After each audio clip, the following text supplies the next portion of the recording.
All right, the last case of matching is when we have a problem establishing a connection with how the costs, what we're spending today, how that's going to map into future revenue. Now, this doesn't happen often. We often don't just throw our hands up and say, I can't figure it out. But it does happen in a very specific and important case, especially important given the nature of the United States economy right now. Lots of R&D going on, right?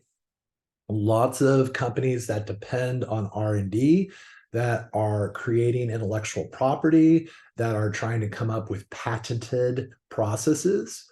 When we spend money into R&D, the problem becomes we're not sure when that R&D is going to generate revenue, right? We could be researching something for years and years and years and never get to develop it into something of use to create profits. So, given that uncertainty with the success of our research and development, we expense it immediately. So, for example, if a company was spending, for example, $1 million on developing a vaccine for COVID-19 back when the pandemic was raging, more so than it is now, well, then we would have to just recognize research and development expense. Oops, forgot an O in there. No, we'll just put kind of sandwich it in there. We have research and development expense and cash. So this is one time under an accrual accounting system where the cash outflow is right on point with the recognition of the expense, right? We don't know if this is going to be successful. We don't know if we're going to be able to manufacture it in time that it would be useful.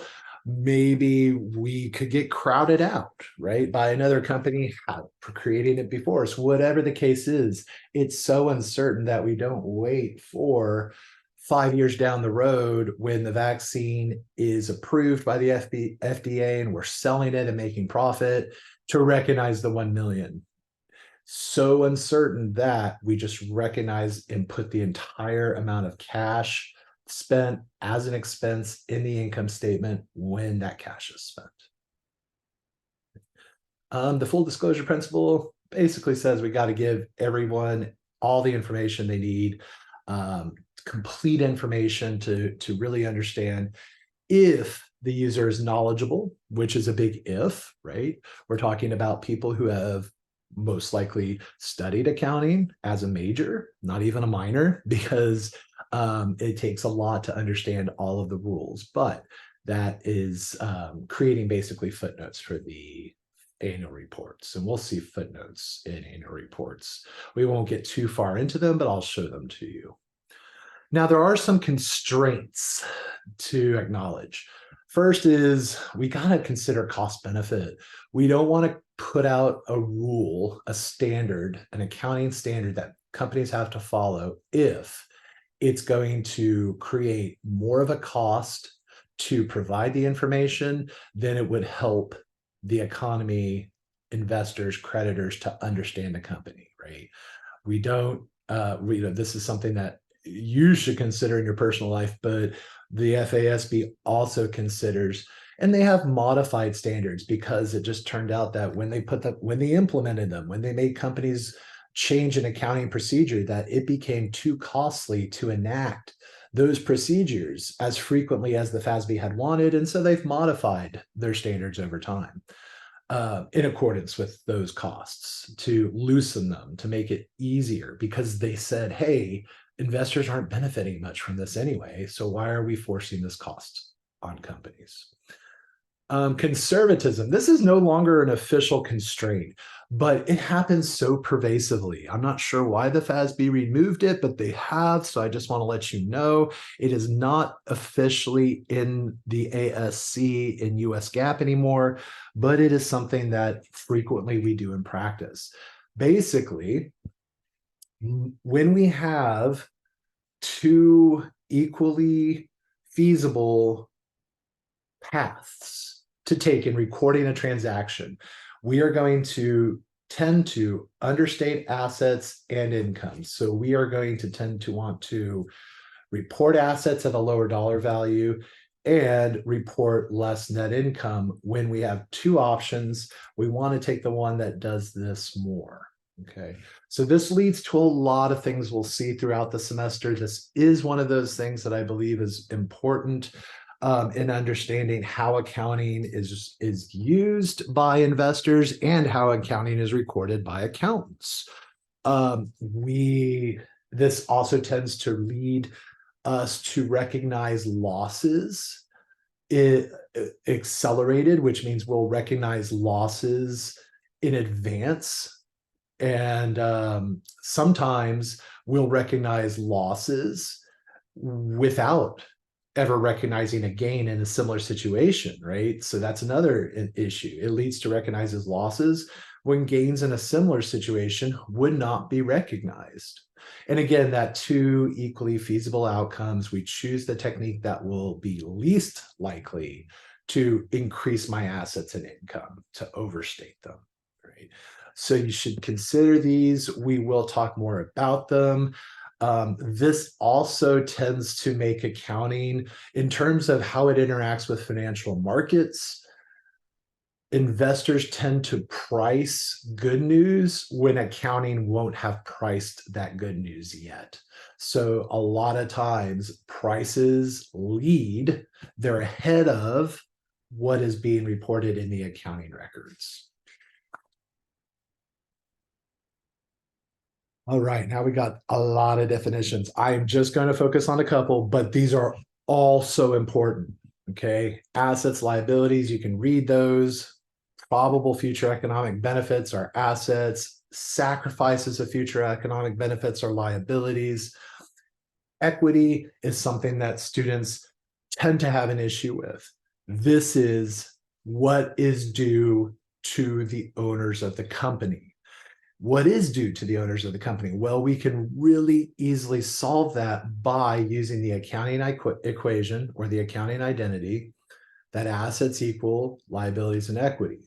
So if we're looking for what equity is in a mathematical sense from this, we can just move liabilities to the other side of the equation, solve for E, and we get that equity is all the resources of the company less its obligations.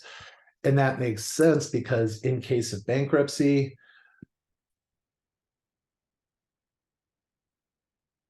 so if the company has to wrap up, sell everything, then creditors, the people who the company borrowed from, those who have the liabilities, are paid first.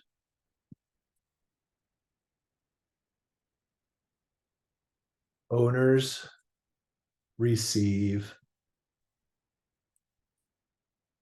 what is left over. So after all the people we borrowed from take our assets, take what we owe them, all those people that owe those liabilities, those are creditors, then the owners get whatever is left over. That's why sometimes we call that net assets. That is a definition that again, a word you should understand that when I say net assets, what I mean is the equity of the company, right? Net assets meaning I've subtracted something from the asset. In this case, I've subtracted the amount of liabilities. So one other thing to note is that all of these three, assets, liabilities, and equity, are at a moment in time. They're a moment in time, and that is how the balance sheet is presented. It is at a moment in time, right? The balance sheet at December 31st or at March 31st. Now, the rest of these are transactions, and they're occurring over a period of time. So the first two are transactions with owners in the company, right? The company receives money from people outside the company. owners, then that is an investment. The company is receiving an investment. They're increasing the equity because people are buying its stock, investing capital to become owners. When the company spends money and gives that back to those owners, that's a distribution. This is a dividend. So dividends are the distribution piece. And investments by the owners, this is increases in common stock, perhaps preferred stock. Oops.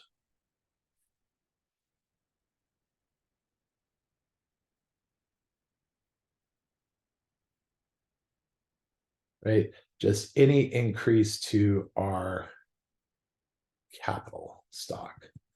Capital stock is a little bit more generic term because it can cover not just corporations. These are corporate, these tend to be just corporate terms. Capital stock would relate to partnerships, proprietorships, things of that nature. But when the owner invests money, that is an equity transaction. When the owner distributes money, again, this affects equity. Now, comprehensive income, we'll get a little bit more into this, but basically think of it as revenues, expenses, gains, and losses all summed together. Revenues, or not summed because they're not all added, but compiled together. We subtract expenses. We add gains. And we subtract losses. When we do that, we get net income.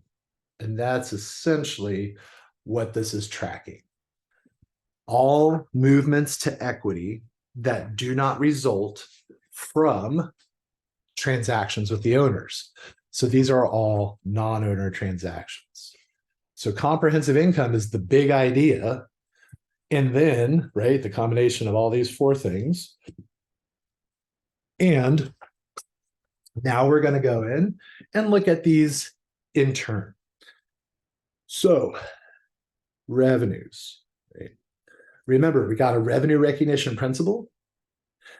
Revenues are inflows of assets or reductions in liabilities from a company's ongoing central operations. Okay, so I left out some words there just to simplify it.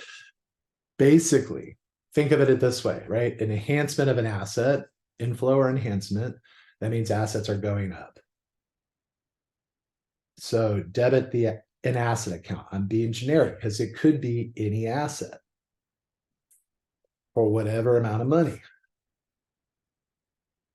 Or a settlement of a liability, right? Settlement meaning that we don't have it anymore, we're getting rid of it. Well, when we reduce a liability, we're zeroing it out, we're getting rid of it, we're debiting it.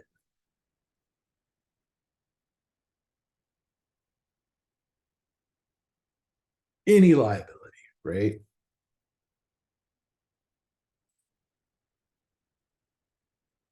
When we increase an asset or reduce a liability from the company's major ongoing central operations. So what does that mean? Well, basically, what the company does to obtain profit.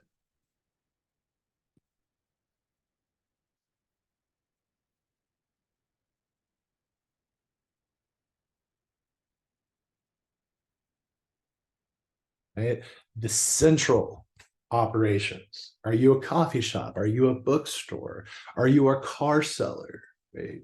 Are you a defense industry creating huge things for government, for the government, right? Are you creating aircraft? It varies, of course, but anything you do in that vein to make profit that increases assets or reduces liabilities, that results in us recording a revenue as long as it, remember, has met the two criteria of revenue recognition. Of course, we need to meet those as well.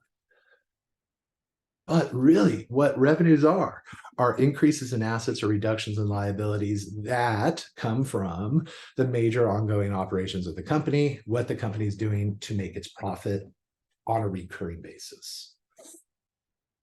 Now, expenses are the same idea, just the opposite, right? In the case of an expense, we are using an asset or incurring a liability from our major ongoing operations. So we're using up an asset. If we're using up an asset, that means assets are being reduced. And in order to reduce an asset, we credit it. Or we're incurring a liability. That means we're building it up, we're taking it on. And if we are incurring and increasing a liability, then that means we're crediting that liability. Well, notice then the only thing that's if I'm debiting or crediting an asset or crediting a liability, then I need a debit. And in this case, we debit the expense, whatever expense it is. So, one thing to really sort of start to understand here is that anytime there's a revenue or an expense, they have to change assets and liabilities in some way, right? Those are the only two things that we can do. When we debit an expense, we have to credit an asset account or credit a liability account. When we credit a revenue account, we absolutely have to debit an asset account or credit a liability account. Sorry, debit an asset or debit a liability. I said credit. Now, gains and losses are the exact same thing, okay? The only difference is gains are like revenues, except they are not the major ongoing central operation. They are peripheral or incidental. Peripheral meaning to the side, right? So they're on the side. Incidental meaning kind of like by accident or by happenstance, a freak occurrence, something that does not happen on a regular basis as part of our profit generating. We'll talk about why we want to separate revenues from gains, expenses and losses when we talk a little bit more about the income statement. But for now, know really the things that I cannot emphasize enough, honestly.